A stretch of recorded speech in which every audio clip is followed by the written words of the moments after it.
is the Put It in the Air podcast.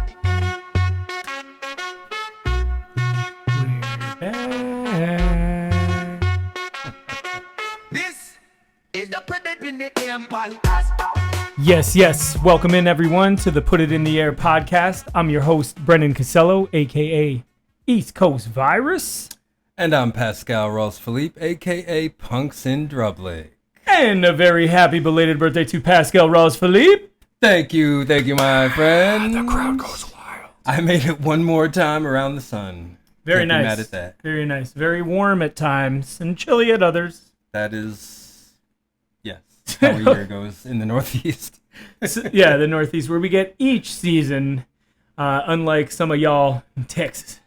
That's Well, I think right. you all get They get chilly like two. winters, maybe like a I mean, couple they did get a bunch snowflakes. of snow last year. Remember in Dallas, there was that whole, Yeah.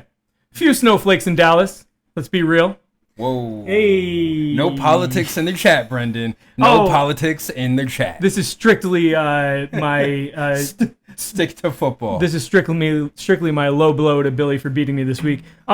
So on today's episode, we have a week 3 recap for NFL games. We're gonna go through NFL injuries.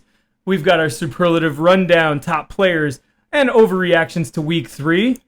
And as always, some opinions and predictions for this season. There's no reaction like an overreaction. Oh, yes. That's the best part because then we look stupid or really on point if we're right. Yep. And lastly, Lastly, what do we have? I have a surprise. Oh, awesome. That's fantastic. Yeah, I wanted to do this after week 1, but we didn't have an episode. And so it kind of mixes together the league and the NFL. The NFL. It's something that I suggested last year, and I actually got beat out for the idea by some guys who tried it this year. I was gonna post it in the chat, but I was like, you know what? I'm just gonna hold it. I'm gonna do this as a surprise. I think it'll be fun. Just full disclosure, I have no idea what's coming. So what do we got, man? I would like to donate my weekly high score from week 1, and I want everyone in the league to pick one leg of a parlay, and we'll put $25 down on a 12-leg parlay, and if we Damn. win, then we split it. Oh, that's awesome. Oh, I love it. I love Yeah. it. That's great. Hey, if we want to add to that pile or do this again, anybody who wins and is feeling donational, then that sounds cool, man. I like that idea. It's very good. Yeah, Very so good. Give me some of that shit. hey. Some of that 25 turning into 2,000. So there's a league out there where whoever gets the lowest score of the week has to put in like $10 or $15 into a parlay, and everyone in the league picks a leg of the parlay.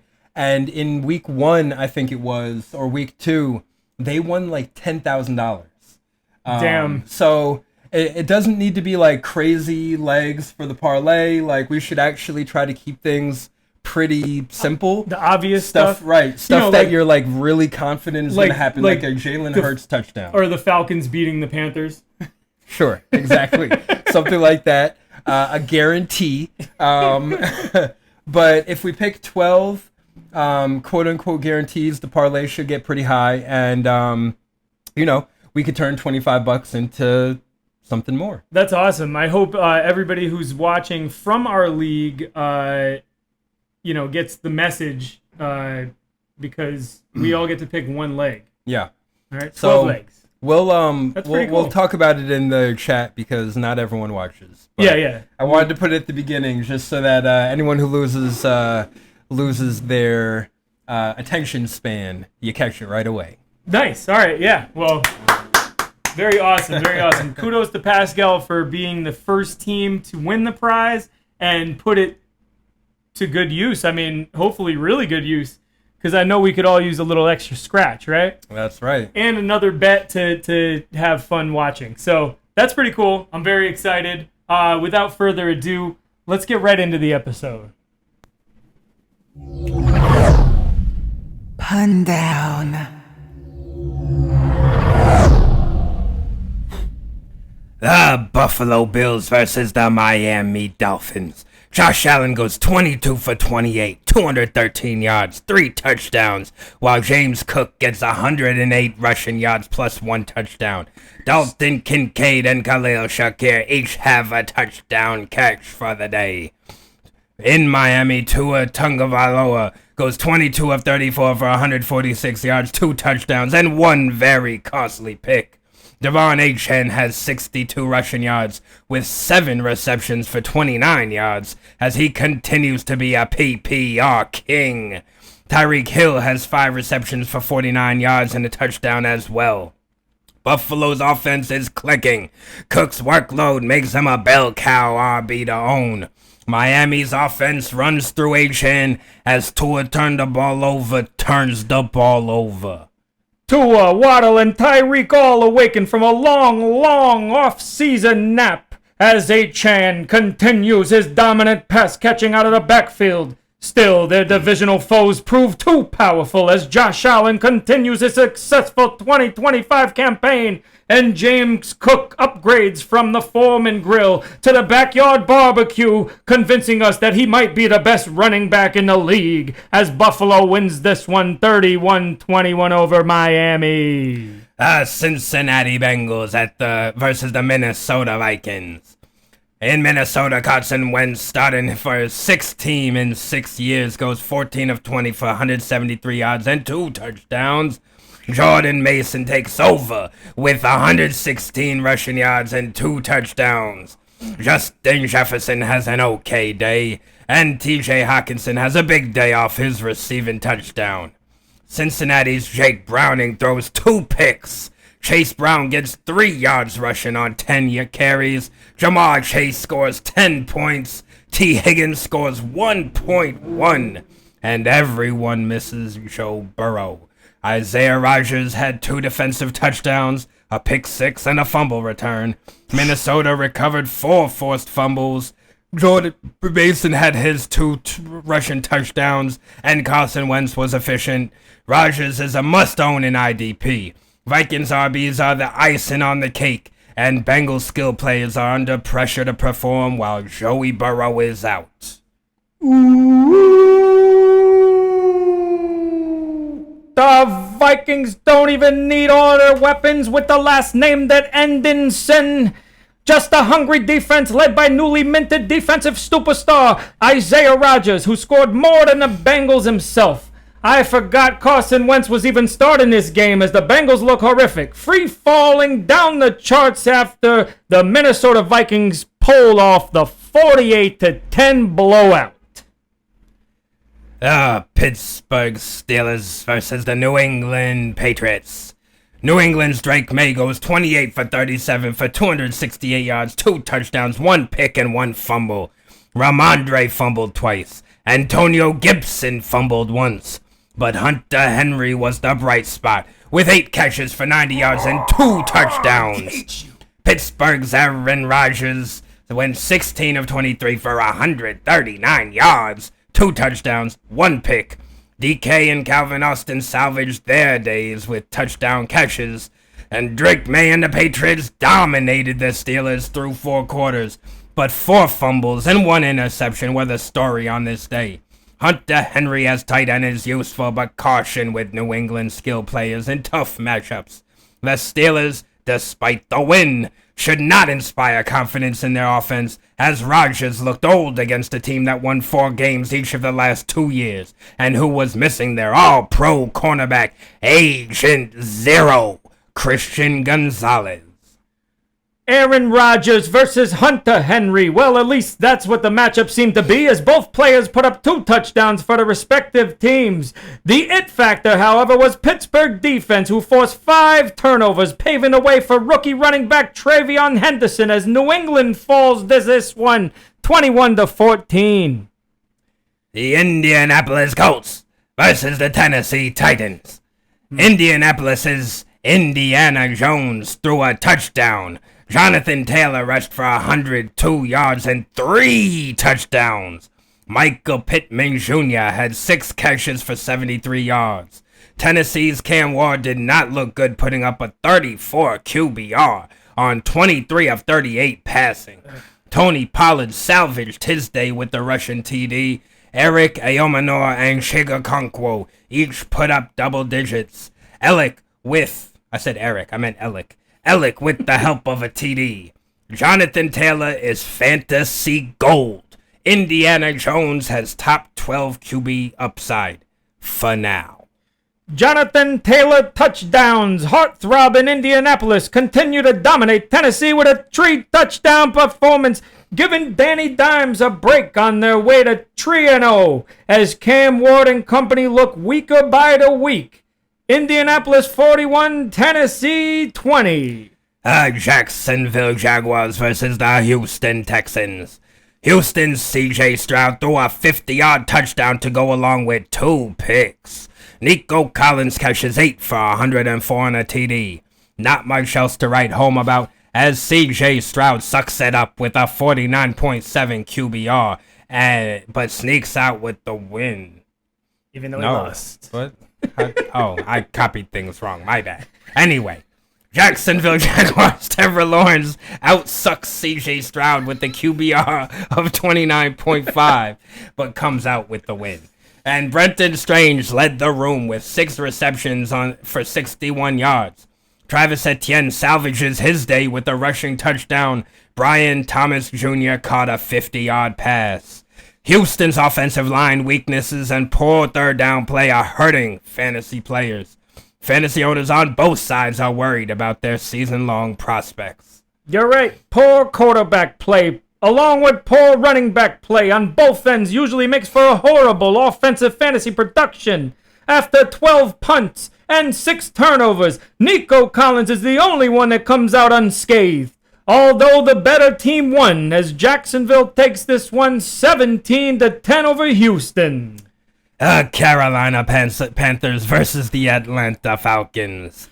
Atlanta QB Michael Penix Jr. had 2 interceptions. Bijan had 72 rushing yards and 5 receptions.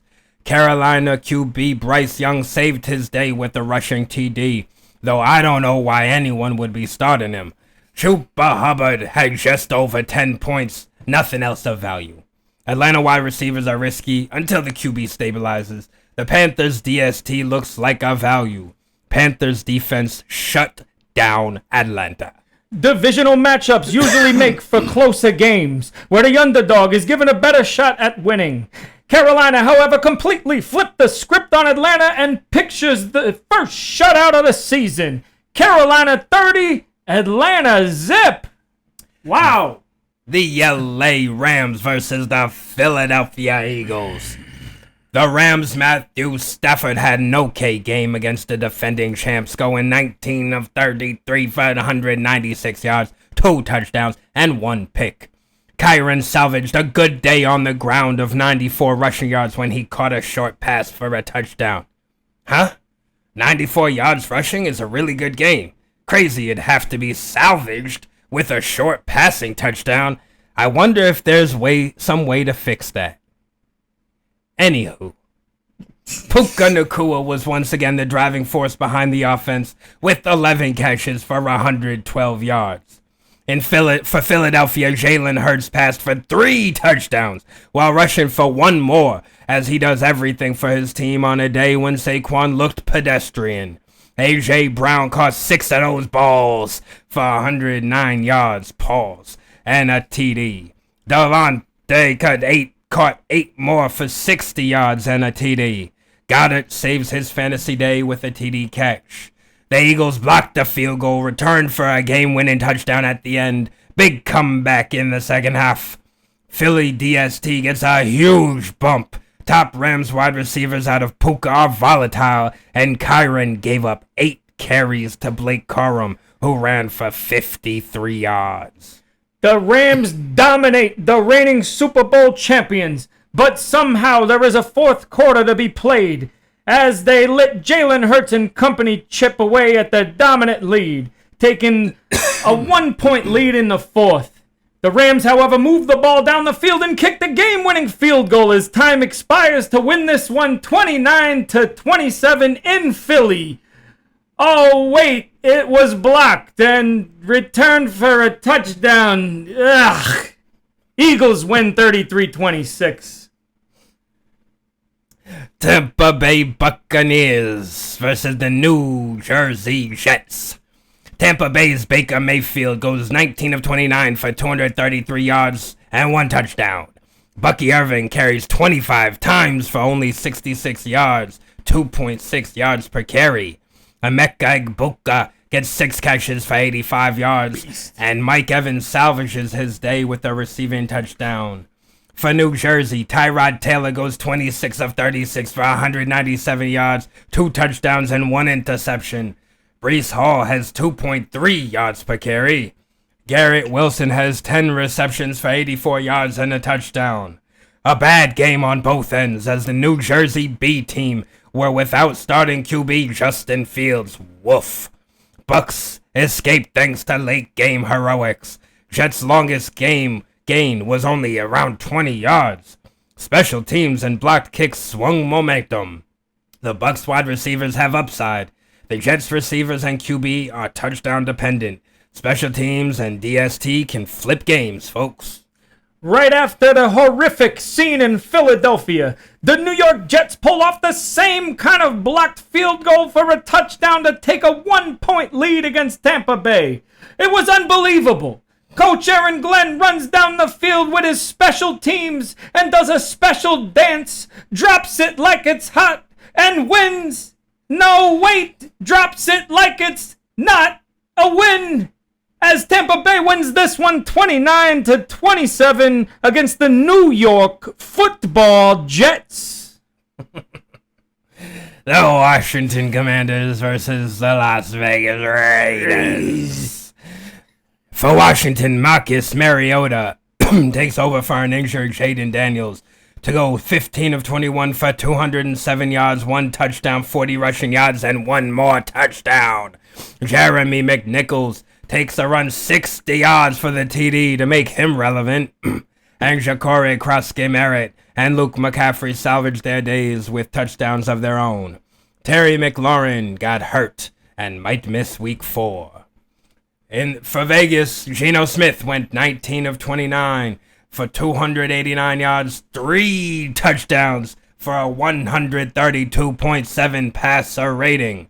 Trey Tucker gets 8 receptions for 145 yards and 3 touchdowns.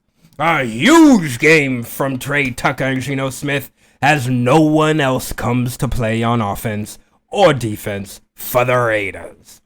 The Commanders played well in every facet of the game, as this was a true team win, as they were playing without an injured Jaden Daniels. Commanders' running back wide receiver depth is promising. Marcus Mariota contributed with both pass and run, making him a viable start if Daniels misses more time. The Raiders' offense is risky until protection improves.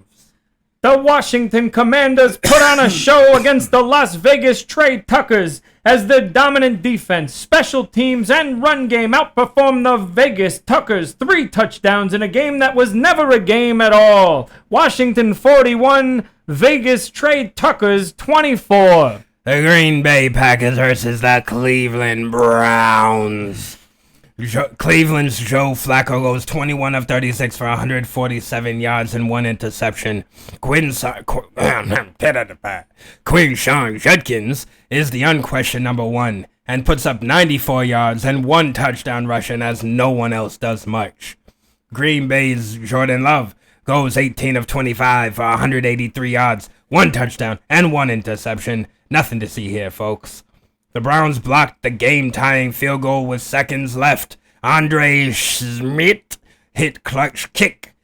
Jordan Love had 183 yards and a touchdown. That makes him risky, folks. The Browns' defensive special teams has big play potential. Kickers in tight games matter, folks, more than we like to admit. The hottest team in the NFC gets browned out as this defensive grudge match trickles into the 4th quarter, where a late interception and blocked potential game-winning field goal fall in Cleveland's favor, and the Browns hang on this week's upset of the week. Cleveland 13, Green Bay 10. Denver Broncos versus the LA Chargers. The Broncos' Bo Nix went 14 of 25 for 153 yards and 1 touchdown. J.K. Dobbins had 83 rushing yards and 1 touchdown. Cortland Sutton had 6 receptions for 118 yards and 1 touchdown. For the Chargers, Justin Herbert went 28 of 47 for 300 yards, 1 touchdown, and 1 interception. Omarion Hampton had 70 rushing yards, 1 touchdown, 6 receptions, and 59 yards. Quentin Johnson had 6 receptions for 89 yards, and Keenan Allen had 7 receptions for 65 yards and 1 touchdown. A back-and-forth game where Justin Herbert outdueled Bo Nix but couldn't shut the door on a feisty opponent until the last second. A powerful defensive divisional matchup gets more offense than expected with many touchdowns. As LA slams on the gas in the fourth quarter to score 10 unanswered and win 23-20 against Denver. The New Orleans Saints versus the Seattle Seahawks. The Seahawks' Sam Darnold went 14 of 18 for 218 yards and 2 touchdowns. JSN had 5 receptions for 96 yards and 1 touchdown. Torrey Horton had a historic 95-yard punt return touchdown and a receiving touchdown. Kenneth Walker III with 2 rushing scores on a measly 2.4 yards per carry. For New Orleans, Spencer Rattler went 28 of 39 for 218 yards and 1 touchdown, 1 interception. Alvin Kamara runs for 2.3 yards per carry. Chris Olave catches 10 receptions for 57 yards. Torrey Horton is a dual threat. Walker has solid volume. The Saints suck. You're right. If there was a white flag in the NFL, you would have seen it in the first quarter of this one, as Seattle benches their entire starting unit for the better half of the second half in this walloping. Seattle 44, New Orleans 13 somehow. The Arizona Cardinals versus the San Francisco 49ers. Mac Jones went 27 of 41 for 284 yards, 1 touchdown, and 1 interception. Christian McCaffrey had 52 rushing yards, but 10 receptions for 88 yards. Ricky Pearsall had 8 receptions for 117 yards. Arizona's Kyler Murray went 22 of 35 for 159 yards, 1 touchdown. Trey Benson takes over for an injured James Conner, who's out for the year. Ricky Pearsall made huge 4th down conversion, and the 49ers offense did just enough. Pearsall is emerging as a wide receiver 2 value, and the Cardinals receivers aren't getting enough to be dependable yet. This matchup was ever so close throughout the whole game and made both defenses look stellar. All it took was Kyler Murray to throw what was probably the worst pass of the year to set the 49ers up for the game-winning field goal as San Francisco outlasts Arizona 16-15. Dallas Cowboys versus the Chicago Bears. The Bears. Dallas's Dak Prescott goes 31 of 40 for 251 yards, 1 touchdown, 2 interceptions. Javonte Williams gets 76 rushing yards, 5 catches for 16 yards. Jake Ferguson gets 13 receptions for 82 yards. George Pickens gets 5 catches for 68 yards and a touchdown. Chicago's Caleb Williams goes 19 of 28 for 298 yards, 4 touchdowns. Luther Burden gets 3 receptions for 101 yards and 1 touchdown. And Rome Odunze gets 3 catches for 62 yards and 1 touchdown. That's the Caleb we've been waiting to see this year, as he and the Bears shred Dallas apart. I don't even think they could have won this one if they had 2 CDs, as Chicago wins 31-14 against the Dallas Cowboys, who suck probably worse than everyone in the league at this point. You hear my bias? The Kansas City Chiefs versus the New Jersey Giants. Kansas City's Patrick Mahomes goes 22 of 37 for 224 yards and 1 touchdown. Tyquan Thornton has 5 receptions for 71 yards and 1 touchdown. And for the New York Giants, oh, I said it, didn't I? New York Giants, baby. Russell Wilson goes 18 of 32 for 160 yards and 2 interceptions. Cam Scatterbo gets 60 rushing yards, 6 receptions, 61 receiving yards, and 1 touchdown. Beast! Mahomes is efficient. The Giants' offense couldn't convert when behind. Thornton is worth a flyer. Mahomes has upside again. New York Giants wide receivers need help from the offense overall. Jackson Dart will now start for the New Jersey A-team. Mahomes got beat up in this one, but he teamed up with Russell Wilson to win this one. Expect to see Dart this coming week as the Giants lose to the worst team they've played all season thus far. Kansas City wins this one 22-9 somehow, some way. Russell Wilson, we are not happy with you. The Detroit Lions versus the Baltimore Ravens. Detroit's Jared Goff goes 20 for 28, 202 yards and 1 touchdown. Jahmyr Gibbs gets 67 rushing yards and 2 touchdowns, 5 receptions for 32 yards. And David Montgomery gets 151 rushing yards with 2 touchdowns. Sean, make sure to say thank you to Scott for that one. And Amon-Ra St. Brown gets 7 catches for 77 yards and a touchdown. For Baltimore, Lamar Jackson gets 21 for 27 for 288 yards and 3 touchdowns. Derrick Henry has 50 rushing yards, 1 touchdown, and a fumble. Mark Andrews gets 6 catches for 91 yards and 2 touchdowns. Garbage time. Rashad Bateman gets 5 catches for 63 yards and a touchdown. As it doesn't matter when the touchdown comes, it still counts. Goff is giving you safe points. Gibbs is beasting. Montgomery is beasting. The Ravens' offense looks temporary without better protection and fewer giveaways. The final score doesn't portray the pure dominance that Detroit showed in this match. The first half brought what we would expect, excellence on both ends of the field from both teams. But the Lions hit their stride in the second half, sacking Lamar Jackson 7 times and knocking the ball loose from Derrick Henry to seal the deal as Detroit wins this one 38-30. And it really should have been 38-23 because or 38-24 because Mark Andrews got a very late touchdown. Good for Jay. So it was a good week. We had a lot of injuries. A lot of this week. fumbles. Fumbles, A lot of fumbles, a lot of sacks. a huge And- amount of kick blocks. I'm glad, it hurt, right?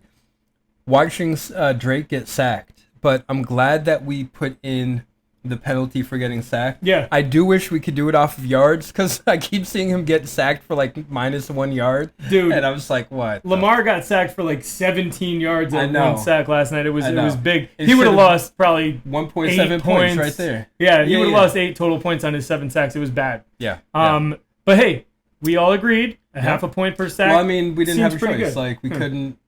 We couldn't Well, do the lost yardage. Yeah, we had a So- choice among only a couple 0.5 is choices. better than nothing. And I'll it- say that much. And it's better than 1 full point because then it would really affect a lot of numbers. I know, but I know. It would have made I know. for an interesting night for Lamar. It really does. But the main thing that happened this week is lots of injuries. So let's roll it forward.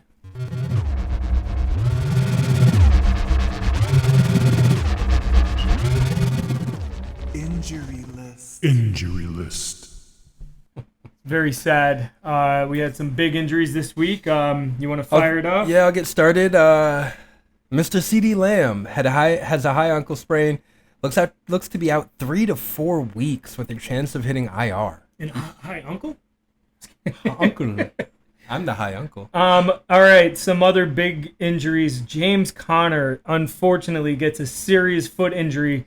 It's season ending because it does require surgery, so he's done for the year. James, we appreciate you. It sucks they had to go out this way. All right, Najee Harris tore his Achilles after recovering from the 4th of July eye incident. This will obviously keep him out for the rest of the season. It's such a common injury. Another person who was injured, a keeper, Terry McLaurin, a quadriceps injury, seeking a second opinion, but the injury looks like it will keep him out for possibly several weeks from his first opinion. Mike Evans, another hamstring injury. This one is severe. Looks like he'll be out multiple weeks with the possibility of IR. Another Mike Longfellow player. That really sucks, Mike. Moving along, we've got Chris Godwin on the same receiving room. The ankle looks like he has a strong chance of making his first appearance week 4 to replace Mike Evans. So alongside Emeka Ibuka, it should be interesting. Yeah, Billy getting some strong people back. Nice. Xavier Worthy, dislocated shoulder. Missed the last 2 weeks. Has a chance to return this Sunday. We'll see about that. Speaking of dislocated shoulders, Mr. Tyrone Tracy, the Giants starting running back, similar to the Xavier Worthy injury, looking like he's going to be out 2 to 4 weeks with the possibility of IR. So keep an eye on that. Zach Charbonnet, his foot looks like he's good to go for Thursday after missing week 3. Yeah, after a full practice yesterday. Aaron Jones, this was last week, but as you noticed, we didn't have an episode last week, so we do have to mention Aaron Jones to IR with a severe hamstring injury. He's going to be out until at least week 8, as their bye week is week 6. Justin Fields, concussion protocol, has yet to work through the protocol, leaving him questionable for this week. Another quarterback, Jaden Daniels, with his knee sprain. He's able to run and run forward and throw the ball, but moving laterally is not happening for him right now. That's why he was out week 3, and he's still day-to-day as of today. Brock Purdy, his shoulder and his toe. Looks like he'll resume practicing Wednesday. Keep an eye on the practice reports as he may be returning this week. And his receiver with a double injury, a shoulder and an ankle, Juwan Jennings, usually plays throughout injury, but he missed this past week and is considered day to day. He was still a starter. Was he? No, he missed. He missed his first game. Yeah. No. I mean, Scott played him. Scott played him. Yeah. Yeah. Well, yeah, because he usually plays through injury, but it was a double. It was a twofer. Just Colston like Loveland, his hip looks to have avoided major injury. He has a chance to suit up this week. In the tight end room, Jatavian Sanders with the high ankle sprain, another one of Billy's high ankle sprains. He's going to look to miss multiple weeks. It's similar to CeeDee Lamb's injury. Evan Engram, his back, missed this past week. Being a free agent in our league says it all. Very true. We're going down the list. So Diami Brown has a shoulder injury. Not much reported, but keep an eye on practice reports. Mike Longfellow especially, because you're going to need to start some wide receivers. Demarcus Robinson, suspension. Finished his 3-game suspension and will be available for San Francisco. Very nice. The injury report is complete. There is some more injuries from some lesser, managed fantasy players that might be on the free agency circuit.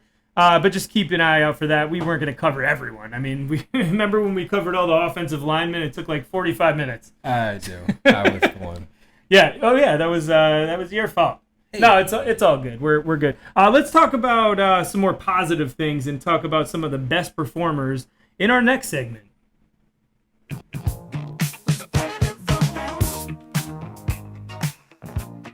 Superlative Rundown.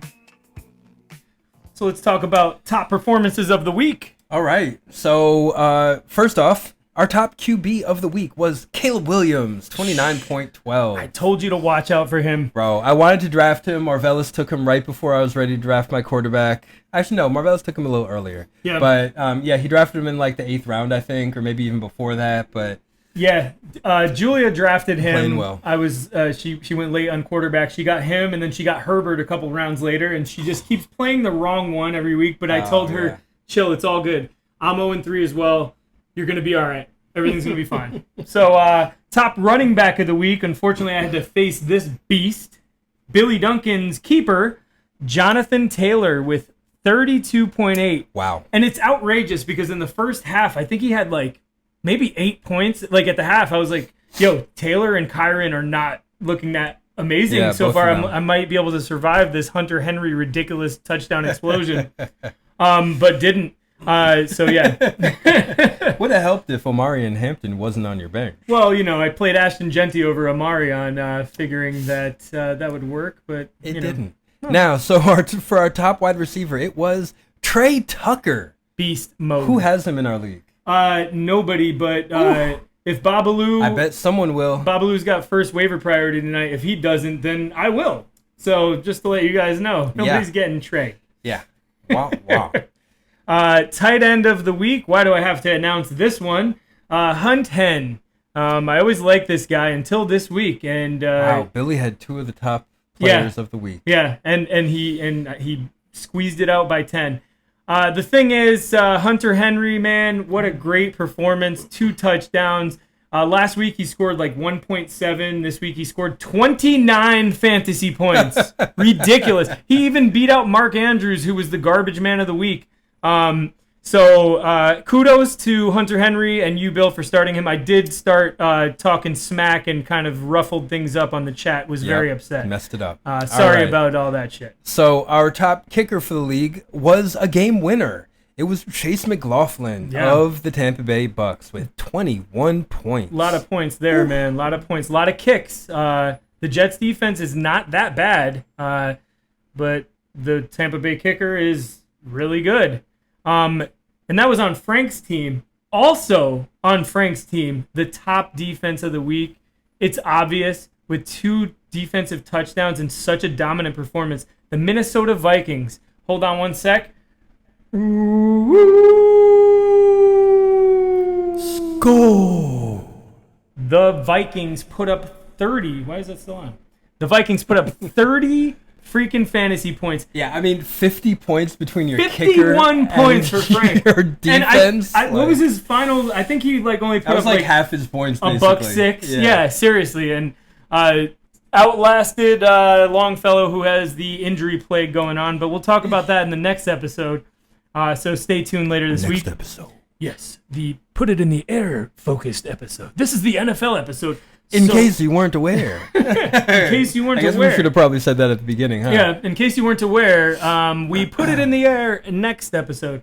In the meantime, let's figure out what is in the air in the NFL. All right.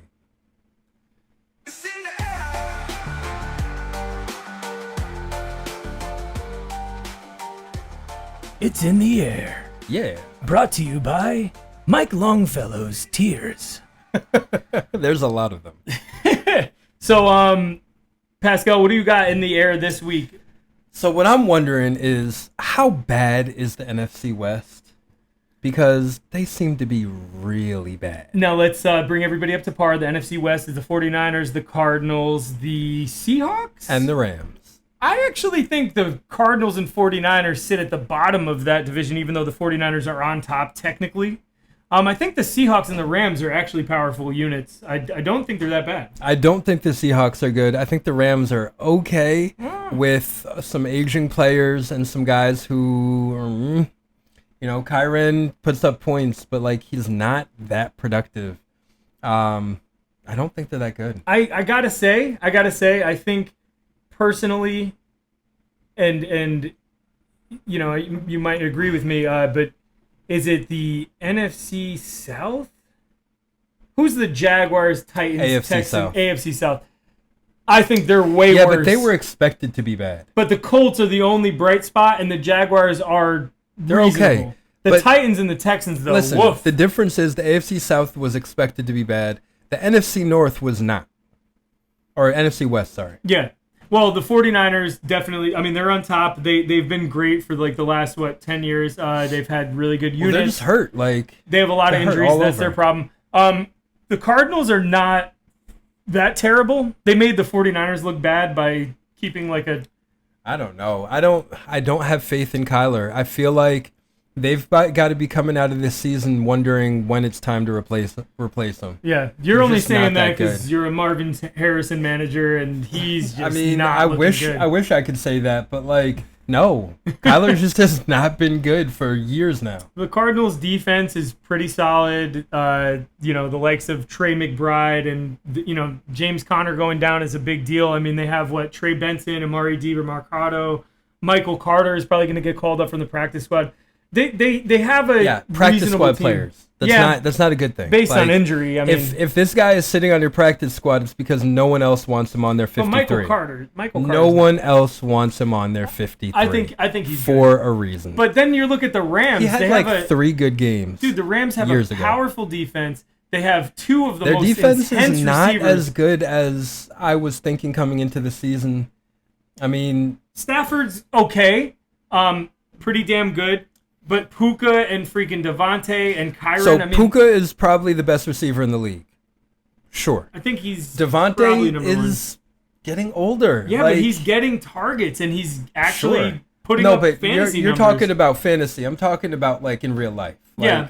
Are they suck? They're Dude, not they, that They good. beat the Eagles. That was just I don't know what happened there. They were whooping on the The Eagles. You Eagles are wouldn't be not. saying I don't this think if the it- Eagles are that good this year either. Good. They lost a lot of players. I like to hear that. Like I think they're seriously, good. I think they're Saquon good, is not playing as bro. well. But they don't need all their superstars to win games. They've proved that. AJ Brown could put up one catch in a game and they could dominate. And True. Devontae Smith. I think it's more on Saquon defense Barkley where doesn't need it's to not run. that good. I mean, I think Not that as good. I think as that last they've year. been Anyway. really well. Anyway, enough time on the NFC West. What are you questioning after week 3? Okay. I'm questioning the bigger surprise from this week specifically. Was it the Cleveland Browns beating the Green Bay Packers or the Carolina Panthers shutting out the Atlanta Falcons? It's tough because That's a tough one. the Falcons are okay. The Packers are dominant. I mean, you had them as your Super Bowl team. I did, yeah. That's changed not just because of this week, but yeah, no, it's basically because of this week. All this cat hair is killing me. Gotta love the cats. Anyways, Do you? I love all 4 of them. I have 4. All right. Love them. Should I bring them? You gotta love the cats. I don't know about. Oh no, me. I do. Take care of Um, them. I let them purr on my lap. Yeah, I would say that. Ooh, it's a tough one. So the thing is, the Browns. No one thought that they were going to have a very good offense. They thought it would be kind of middle of the pack, maybe like second or like lower third. The defense was supposed to be really good, right? So like at least you course. had that. The Panthers, they were playing pretty well towards the end of last year, but they weren't getting wins.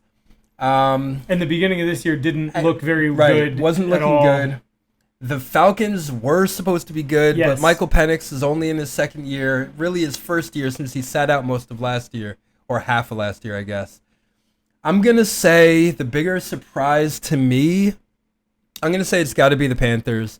They I were agree. expected to be the worst team of the two between the Browns and the Panthers. Plus a shutout. A shutout is tough. Yeah. Shutout is really tough. And Monstrous. especially when you've got players like Bijan and Drake London, even if the quarterback's not playing well, you'd expect that they could still put up some numbers, and they didn't. And Mooney's back, and Kyle Yeah. Pitts is looking So, better. So I'm far. saying the shutout is definitely the bigger surprise. Yeah, I would say so too, only because the Packers, even just being tested in that game, they almost won, was a surprise. But to have the And Panthers aren't most shut of out their the- receivers hurt? Like Christian Watson's out, Jaden Reed yeah, is but out. they have a freaking stockpile of receivers. So I mean, that's now not who even, they've got? Romeo Dobbs and Romeo Dobbs, Dontavian Matthew Wicks, Golden, Matthew Golden. Dontavian Wicks. They have Tucker Kraft. They do have Tucker Kraft. So they're stockpiled full of pass catchers.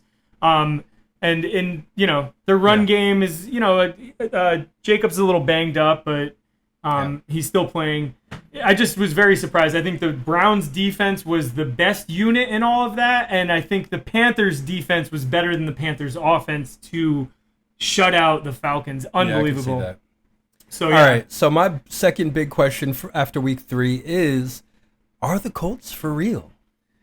I asked this a couple weeks ago, and I told you it's probably both the Colts being for real and who did they beat The up? Dolphins, I think. And the Dolphins not being good. The Dolphins finally emerged. I mean, a the little bit. Dolphins almost beat the Bills. Yeah, so yeah, but divisional matchup, you know how those go. I do. So I would say that the Colts are for real, and I would say that Daniel Jones did dirty by the Giants. I always believed that he was a good quarterback. I'm not going to say great, but he's always been a good quarterback. He can manage games, manage wins, move the ball, run the ball. Jonathan Taylor, just in peak form. We all forgot that a few years ago he was the number 1 overall fantasy drafted player. Billy's been hogging him, and we'll see if he gets to keep him next year. We'll see about that. Right. We still need to do that vote. We will very soon. I mean, their defense is also putting up beast numbers. I mean, they're not really playing anyone. That's the only thing. that's true. Right? They haven't really beat anyone. And I do think that there is some credence to the theory that Meadowlands is more of a problem for quarterbacks than the Jets or the Giants. And so once you get out of there, then it's easier to play football. And especially in a dome like Indianapolis, for Daniel Jones, he can run faster. He doesn't have to worry about the wind. He has better targets anyway. But I'm going to say that they're not for real. Oh, okay. I think that they're pretenders. I think that they're benefiting off of a really easy schedule, and they'll come back down to earth. I don't think that they're bottom 10 in the league, but I don't think they're top 10 in the league either. I think they fall somewhere in the middle. Stephen A. Smith put him in his top 5 this morning. I was very surprised. Stephen A. Smith is a bum. No, Stephen A. Smith is a very intelligent and very passionate person. I have never respected his take on sports in the entirety of his career. I'm sorry. I used to feel the same way, but after watching for several years, he is very, very hardworking and intelligent. But as for the Colts, I have one question. Would you have ever guessed prior to the season that if I told you the Colts were 3-0, that Josh Downs really didn't have anything to do with that? No. Because Tyler Warren and Michael Pittman are coming alive, Jonathan Taylor and Daniel Jones and the defensive unit, they're doing really well. Josh Downs is an afterthought at this point. I mean, he's putting up reasonable fantasy numbers, but I mean, we'll see. He was supposed to be the WR1 on that team. Last question. According to you. Yeah, well, according to a lot of fantasy football experts, including myself. I think the guy next to you gave a little pushback against that one. Okay, all right. Well, I'd say our league mate Great would disagree with you because he was a keeper, and he'd be wrong. Okay. Last question. Falcons, Atlanta Falcons. We're going back to you. How bad of a decision was it to cut Younghoe Koo? Not that bad. Okay. Even if he's a good kicker, I just think that it really pales in comparison to what the real issues on their team are. And so, I mean, maybe it wasn't the smartest decision, but like when your kicker has lost their confidence, usually you got to cut bait with them. It's really hard to come back, especially in the same situation. Everyone's better off splitting up at that point.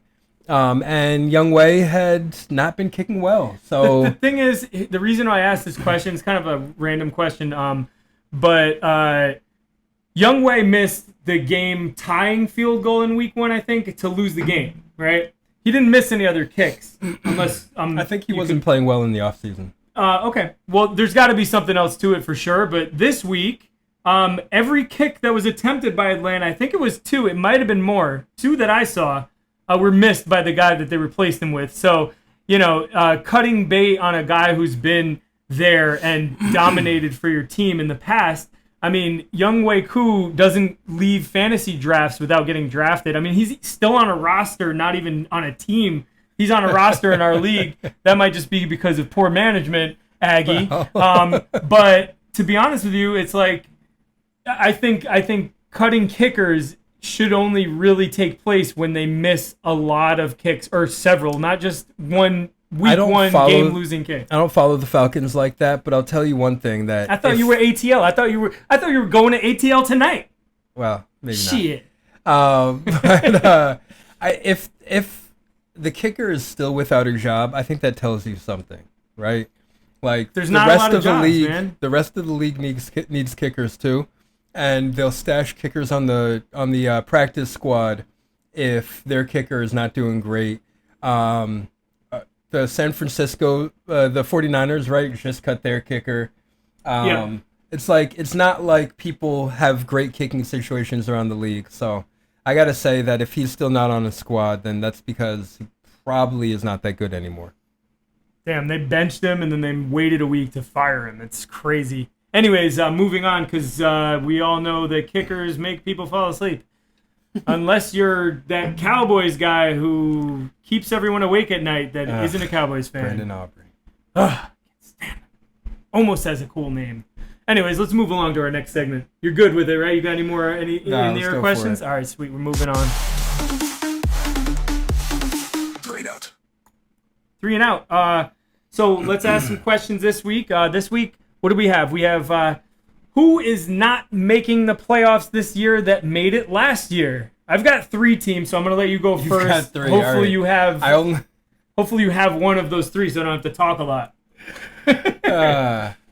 All right. So my first team is the Kansas City Chiefs. Nice. All right, that was my 3rd one. That was going to be like the icing on the cake. Go ahead. Why Yeah, not? I just I think that the Chargers are the best team in the division. I think that the Raiders already almost beat the Chiefs last year. The Broncos could very easily beat the Chiefs, and I don't think that the Chiefs are going to have a good enough record to compete for a wild card spot with other teams. You know, you've got the Jets, who could play pretty well. I hate to say it. You've got the Bengals, who could come back with Burrow. You've got the Steelers, who we'll see if they can bring it together, get it together. They got a lot of geriatric quarterbacks in the NFC North, but you know, like, if they get in, it's because the rest of the AFC is just that bad. It's not because they were that good. That's surprising because the AFC is usually the powerhouse of the league. So are we seeing a shift? Maybe. The Chiefs were on my list because, you know, I love hating on the Chiefs ever since they just kept winning. And I used to like them. They're my brother's favorite team, even though he doesn't like football. His initials are Kansas City, KC, Kerry Casello. So that's why he likes them. Pretty bold. I appreciate that. I'm sure Scott would too. All right, so I got 2 teams left that are not making the playoffs this year that made it last year. The first one being the Houston Texans. Ooh. The Houston Texans are 0-3 to start the year. I'm pretty sure they can't even beat the Tennessee Titans. Nico Collins, yes, special performer. CJ Stroud, I'm sure he can be better than he was last year, which wasn't that bad, but compared to his first year, it looked horrible. I'm sure he'll come back to form a little bit. But Christian Kirk, I mean, you lost out on Tank Dell and Stephon Diggs and turned it into Christian Kirk and some rookie players that get 1 catch a week.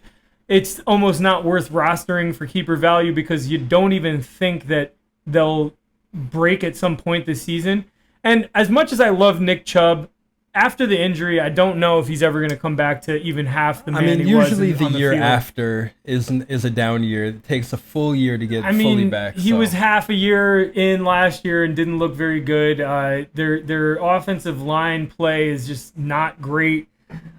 We've seen Nico Collins struggle through the season. This week he finally picked up the pace, but it's like you have to hyper target him. It's like a Malik Neighbors situation where you're just targeting the crap out of him, and their defense is just not fantastic. I definitely see them struggling to even break even and make a be above 500. I doubt it.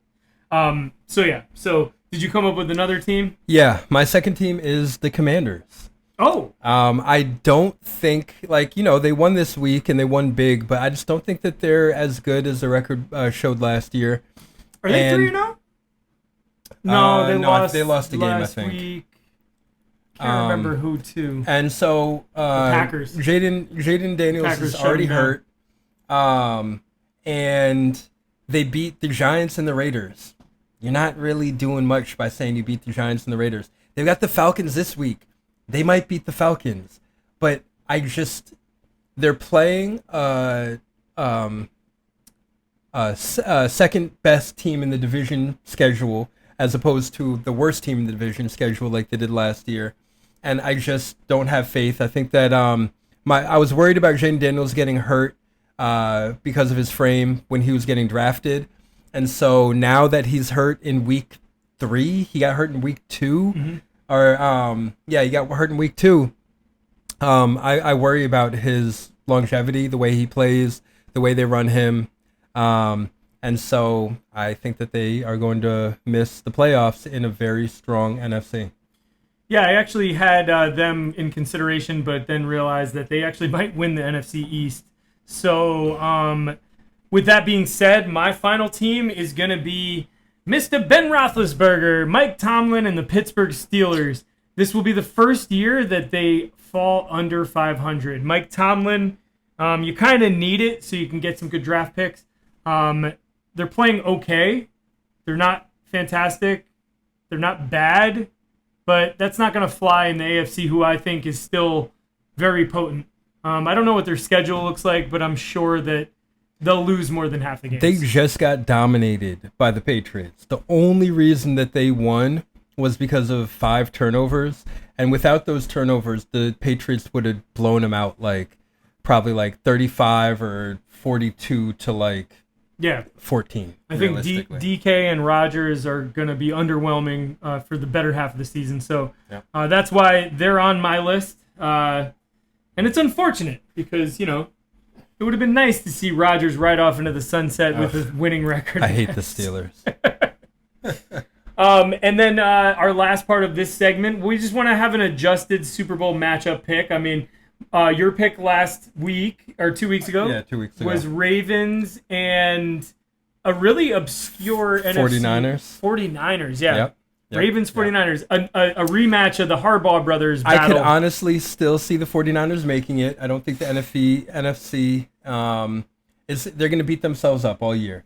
And if they get healthy at the right time, Brock Purdy comes back, who knows? But at this point in time, if the Super Bowl were today, I'd be taking the Eagles and the Bills. Oof. I know. I don't want to see either one in the Super Bowl, but I think the Eagles are the most well-rounded team in the league. I think that the Bills, Josh Allen just is magic. I hate to say it.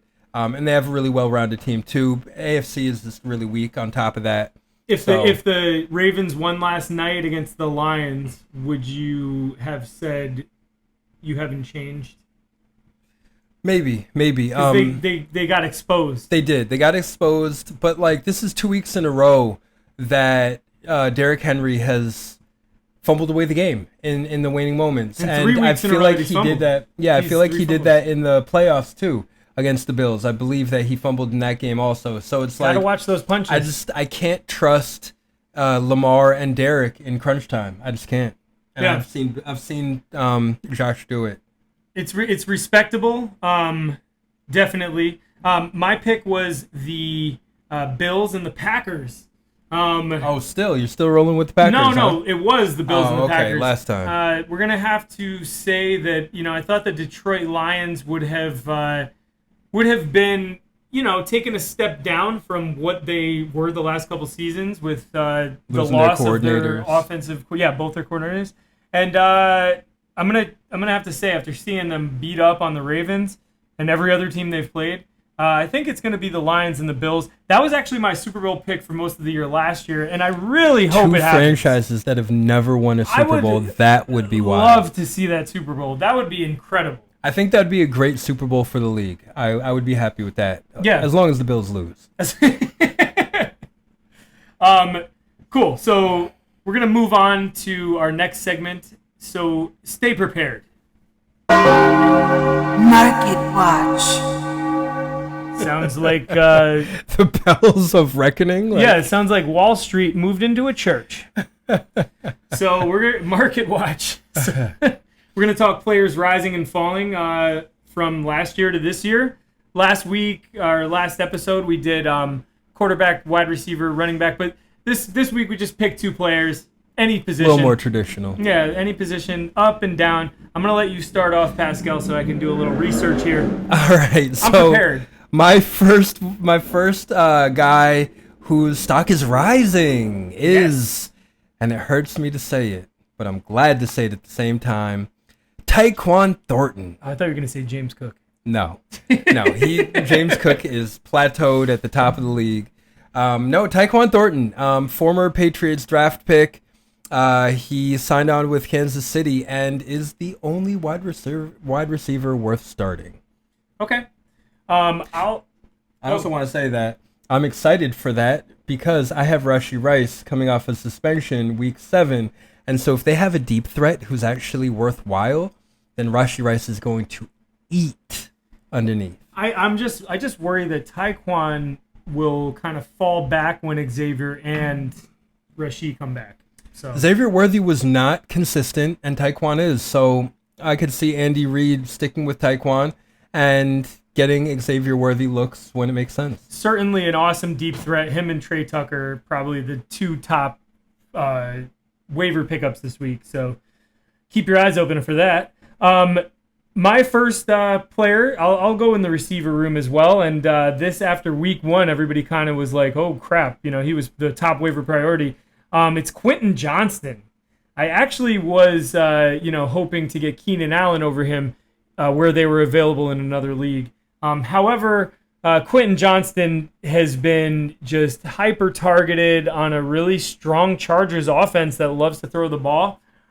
He's finally actually catching balls and not dropping 80% of them like he has his last 2 seasons.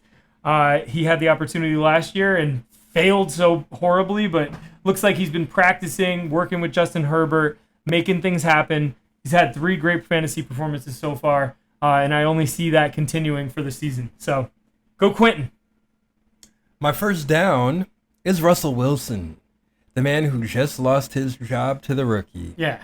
Once that happens, there's no coming back unless the rookie gets hurt. And Jackson Dart is a big, strong kid. Not likely, but don't forget regardless. about Jameis, too. He's got to get... We all forgot about Jameis. No, Jameis will start if Dart gets hurt. Yeah, I mean, Russell Wilson had a 400-yard passing game just 2 weeks ago. But here we are, 160 yards, 2 picks. It looks like it's over in Big Blue for the... What's his name? Unlimited. Russell Wilson. Mr. Unlimited. Trash. Yeah, I think it's done. His career has got to be closer to over than anything else. Yeah. He won't be back. Couldn't stand him anyways. So either way, good pick for a down. I'm gonna give you a down. All right, yeah. So my down's gonna be a running back, and he lost his quarterback, leaving him looking bad. After looking so amazing last year, Mr. Chase Brown, the keeper from Babalu. Chase Brown is, I think he put up 6 fantasy points this week. Last week was not much better. He's been underwhelming. Not sure how many yards per carry, but I guarantee it's under 3. He's not doing well on an offense that's headed downhill fast. Their defense was already bad. Now the offense is matching that. Chase Brown, try to sell him for something good because it's not looking good for him. All right, and my next up is Quinshon Judkins, who had some off the field trouble, which kept him out of training camp and out of the lineup. But in his first week back, he puts up 94 yards and a touchdown, while no one else sees any real rushing reps for the Browns. So congratulations, Quinshon Judkins. You're back. Billy, good draft pick. Yeah, seriously. I offered him a trade, which he called me out for. Turns out it was bad after seeing what happened this week. We'll talk about that in the next episode. Maybe. I might show my hand. Anyways, I'm going to give you my next riser, and that's Caleb Williams. I've been saying it before the season started. Caleb Williams is looking awesome. His first game this season, he was 10 for 10 on his first 10 throws. Throwing and moving through the pocket unbelievably. The guy is looking great. He's got a lot of weapons, and all I see is positive vibes coming out of Chicago. They might have, some growing pains as he's only in his second season, but it'll certainly be better than his first season. And I think along with him, Roma Dunze and him are going to be skyrocketing this season. I think both of them will be fantasy gems to have. So offer trades to Pascal that are worth it. All right. And then my last down is Ramondre Stevenson. As much as I hate to say it, he fumbled twice, and I don't see how they can give him the ball. It's a good pick anymore. This is a very similar It's thing tough. that happened last year. He had several fumbles. 7. Fumbled the way of the year. I had him. I know. Actually, Antonio Gibson he fumbles too. Yeah. They're both, at this point, you've got to say they're both fumble prone. Trevion Henderson, baby. Yeah, looks good for Travion. It really does. It really, really does. Oh, I offered a trade for the same person for Quinshon Judkins and for Ramondre Stevenson this week. And I'm glad that they were both declined. Nice. Well, not so much the Judkins one, but all right. My last falling soldier would be from the Los Angeles Chargers passing attack, Ladd McConkey. Unfortunately, I think Ladd's not going to have a horrible season. I don't think he's going to be that bad. He might fall as like a WR4, maybe a 3, probably not. But it's just the factors of Keenan Allen and the emergence of Quentin Johnson. Ladd McConkey's not the automatic, go-to receiver now. He's got other mouths to feed in that offense. And I think because of that, like his volume was what made him so special last year and so highly drafted this year. So I think Ladd McConkey's going to take a step down. Not horrible, but definitely not as good as last year. So there's that. All right. So I was wondering if you got anyone else? Anything else? No, that's it. All right. So let's move along. Sly as a fox. All right. Do you have any Sly as a Fox NFL players, owners, managers, coaches, fans? Anyone? So, I want to take. Now I forgot who it is. The Harbaugh. It's Jim. Jim Harbaugh. Yes, it is. Kudos to him for switching up his whole steez. Like he's a running guy, running back guy. He kind of built his team around running the ball, and here he is letting Justin Herbert just air it out. 300 yards this week. They're passing the ball a ton, and they're winning games because of it. So I'm giving it to Jim Harbaugh. Well done. Jim Harbaugh. Cool, man.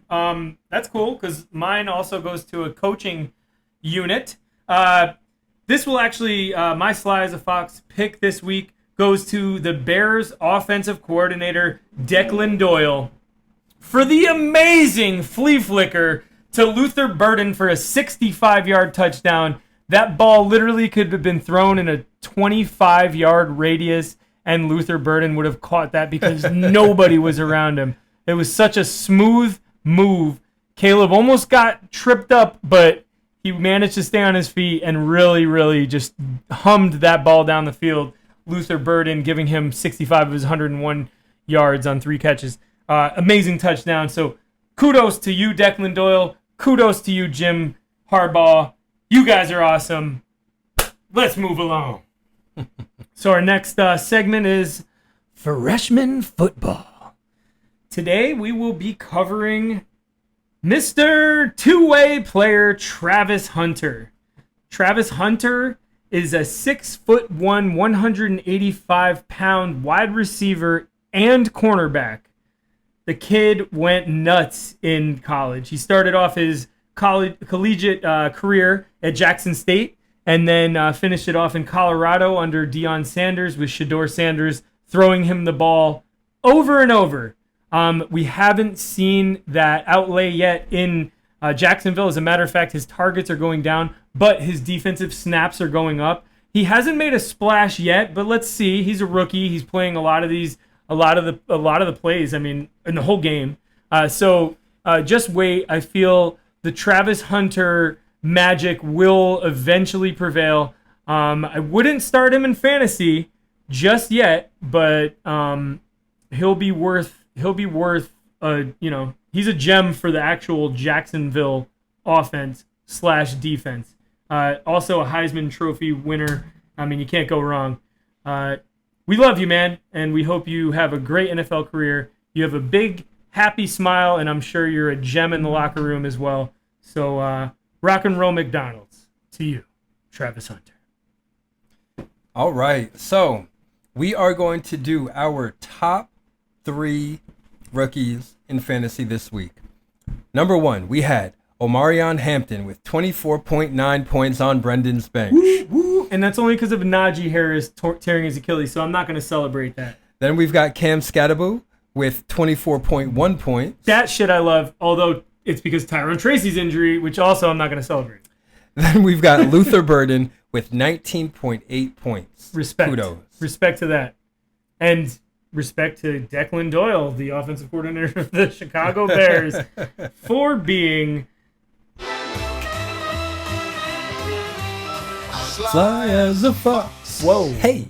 he actually got his rookie on the top 3 list. Congratulations. All right, we're almost out of here, guys. Thanks for tuning in with us all afternoon. We just have to talk a little trash real quick. So come join us in the backyard.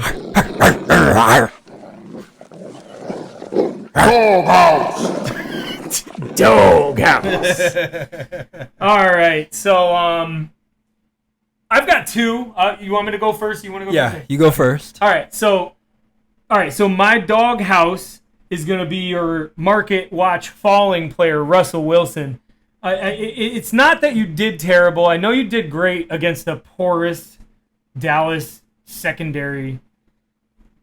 I know you did great last week, the week before last week. But the reason you're in my doghouse, man, is not because I don't like you and not because you did terrible week 1 and 3. It's because in week 3, when you had the ball in the red zone with Cam Scadaboo's huge head in the backfield, Malik Neighbors' magic fingers in the freaking receiving core, Theo Johnson even, the tight end who could really carry a pack, Wan'Dale Robinson, I mean, you had weapons. And what did you do, man? You threw the ball so far into the freaking tunnel that you got a freaking... you got a penalty for intentional grounding from the 5-yard line. How do you do? I don't think I've ever seen that. Ridiculous. And then you take the sack 2 or 3 other plays. Come on, bro. Seriously? Man, you could have given the ball to anyone else on the team, and they could have thrown a touchdown. You looked like you played for the Chiefs, and you looked like you got paid from the Chiefs. And that, my friend, is why you're in the doghouse this week. And I don't think I'm going to put you in for the rest of the season because you're not going to be relevant. My other doghouse pick, I'm going to just go and give it right now, is the Los Angeles Rams coaching staff for giving the game to the Philadelphia Eagles. Like, play till the game's over. Don't wait until 6 minutes in the fourth quarter to say, we still have a healthy lead. Let's play deep. Let's let them get a couple little short passes. Let's pull some guys back. Let's run the ball instead of throw it to our amazing receivers to get first downs and shut this shit down. I'm pissed off at you, the Rams. I'm pissed off at all of you. And Russell Wilson, too. You guys get no blankets tonight. And I hope it's cold, even though it's hot right now. I'm hot right now because of that shit. Damn it. Go on. All right. I got a few people to put in the doghouse. Good. Give them some company. I'm putting Ramondre Stevenson, Antonio Gibson, Derrick Henry, and Nico Collins in the doghouse. Why Nico, because though? all of them fumbled the ball away when their team needed them for the loss. Yes. All of you go in the doghouse. Hold on to the damn ball. Damn. Well, Russell Wilson at least didn't fumble. Yeah, 2 picks, though. Same difference. You're making Russell Wilson look good, guys. You know what? I should put Drake May in there, too, even though he's been playing his ass off. Yeah. He had a fumble, too. He's been playing good. I mean, he has the ball too many times to be, like, holding on to it every time. But so does Derrick Henry. Drake tries to make plays when he shouldn't. He was getting sacked and tried to, like, flip the ball out to a wide receiver, and that's why he fumbled. So it's like, I want you to keep trying to make plays, but you really shouldn't have in that situation. Probably could have won the game if he hadn't. So yeah. It's sad. Doghouse. And we're upset about it. But it's all good. It all happens in the week, right? Yep. So it looks like we're done with our NFL episode for the week. We really appreciate you guys for tuning in the whole time. Thank you for your feedback and your likes and comments and following us. We're going to keep it moving along. And, always remember, when setting your waivers, to put it in the air. This is the Put It in the Air podcast. I hated this week. The Giants lost. My wife lost. I lost. I won in one league. My dad beat me in another. which respect to my dad. He's Yep. doing really well. Yeah, this week wasn't that bad. The Patriots lost, but they completely dominated the Steelers. And it's like, you know what? I didn't expect them to be that great this year anyway. So losses like that, higher draft pick, but we know that we're the better team. And going into next year, if they can get that cleaned up, we're in a good spot. You're just happy because you're 3-0 with a really bad performance That this definitely week. helps. Unbelievable. Catch you guys later, man. Peace.